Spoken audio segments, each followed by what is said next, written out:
യോഗ ദിവസവും ചെയ്യുന്നതിലൂടെ എന്തൊക്കെ ഗുണങ്ങളാണ് നമുക്ക് ഉണ്ടാവുക എന്നുള്ളതാണ് ഇന്നത്തെ വീഡിയോയിൽ നമ്മൾ ചർച്ച ചെയ്യാൻ ഉദ്ദേശിക്കുന്നത്.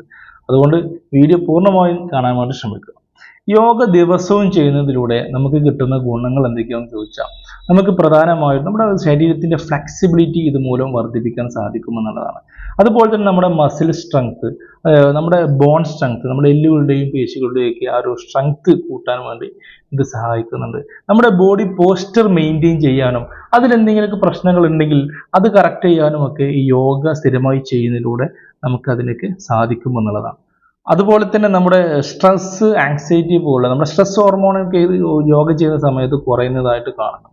അപ്പോൾ സ്ട്രെസ് കുറക്കാനും ഡിപ്രഷൻ, ആങ്സൈറ്റി പോലുള്ള ബുദ്ധിമുട്ടുകളൊക്കെ കുറക്കാൻ വേണ്ടിയിട്ടും നമ്മുടെ മൈൻഡ് റിലാക്സ് ചെയ്യാൻ വേണ്ടിയിട്ടും നമുക്ക് മൈൻഡ് കറക്റ്റായിട്ട് ഫോക്കസ് ചെയ്യാൻ വേണ്ടിയിട്ടും അതുപോലെ നമ്മുടെ കോൺസെൻട്രേഷൻ ക്വാളിറ്റി കൂട്ടാനും വേണ്ടിയിട്ടും നമ്മുടെ മെമ്മറി ക്വാളിറ്റി കൂട്ടാനും വേണ്ടിയിട്ടും ഇത്തരം നമ്മുടെ ബ്രെയിൻ വളരെ പ്രൊഡക്റ്റീവായിട്ട് വർക്ക് ചെയ്യാനും വേണ്ടിയിട്ട് നമ്മുടെ ചിന്താശേഷി, നമ്മുടെ ക്രിയേറ്റിവിറ്റി എല്ലാം കൂട്ടാനും വേണ്ടിയിട്ടുമൊക്കെ ഈ യോഗ നമ്മളെ സഹായിക്കുമെന്നുള്ളതാണ്. അതുപോലെ തന്നെ നമ്മുടെ ദഹന പ്രക്രിയ, നമ്മുടെ ഡൈജഷൻ നല്ല രീതിയിൽ നടക്കാൻ വേണ്ടിയിട്ടും നമ്മുടെ രോഗപ്രതിരോധ ശേഷി കൂട്ടാനും വേണ്ടിയിട്ടും നമ്മുടെ മെറ്റബോളിസം നല്ല രീതിയിൽ നടക്കാൻ വേണ്ടിയിട്ടുമൊക്കെ യോഗ വളരെ നല്ലതാണ്. ഇനി വളരെ പ്രധാനപ്പെട്ട ഒരു കാര്യം, നമ്മുടെ ഉറക്കം നല്ല രീതിയിലാവാൻ വേണ്ടി, ഉറങ്ങാൻ ബുദ്ധിമുട്ടുന്ന ആളുകൾ ആരെങ്കിലും ഉണ്ടെങ്കിൽ, ഉറക്കമാണ് നിങ്ങളുടെ പ്രശ്നമെങ്കിൽ നിങ്ങൾ സ്ഥിരമായി യോഗ പ്രാക്ടീസ് ചെയ്യുന്നത് നിങ്ങൾക്കൊരു ക്വാളിറ്റി ഉള്ള ഉറക്കം കിട്ടാൻ വേണ്ടി നിങ്ങളത് ഹെൽപ്പ് ചെയ്യുമെന്നുള്ളതാണ്. ചുരുക്കി പറഞ്ഞാൽ നമ്മുടെ മാനസികമായിട്ടും ശാരീരികമായിട്ടും ഒരുപാട് ഗുണങ്ങൾ യോഗ നമ്മുടെ നിത്യജീവിതത്തിൽ സ്ഥിരമായി ചെയ്യുന്നതിലൂടെ,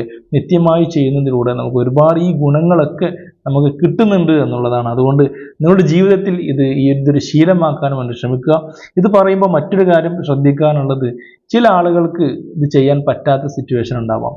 ഡിസ്ക് സംബന്ധമായ പ്രശ്നങ്ങളുള്ള ആളുകൾ, അല്ലെങ്കിൽ മറ്റെന്തെങ്കിലും കാര്യമായ അസുഖങ്ങളുള്ള ആളുകൾ, സ്ഥിരമായി മരുന്ന് കഴിച്ചു കൊണ്ടിരിക്കുന്ന ആളുകൾ, ഗർഭിണികൾ, പ്രായമായ ആളുകൾ, ഇത്തരക്കാരൊക്കെ ചെയ്യരുത് എന്നല്ല, ചെയ്യുന്നതിന് മുമ്പായിട്ട് ഒരു ഡോക്ടറുടെ ഒരു ഉപദേശം തേടിയതിന് ശേഷം മാത്രം ചെയ്യാൻ വേണ്ടി ശ്രമിക്കുക.